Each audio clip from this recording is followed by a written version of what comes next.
चलो ठीक है यार, तो घोड़े घोड़म बाकी चलो ठीक है, जन मिलेगा वो मिलेगा।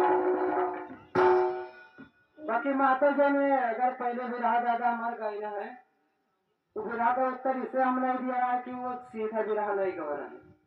ये कहते जब तक पकड़े उत्तर बारे बाकी जी अर्जुन महाराज के एक चेला रहे, नौकर हो चाहे चेला समझो चाहे नौकर समझो, तो वो नारी पकड़ी साहब जी कहना कि जब तक पकड़ो मैंने काल से आज ज्यादा मोट दिखाए, वो दिखाए मोट बताएगा कि लंबा बताइए, ऐसे इनके उत्तर नहीं दिया है।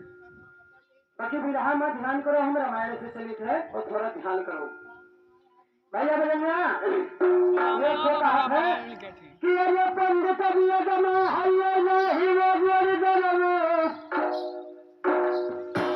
अरे ना पानी से पैदा भैया, अरे ना दुनिया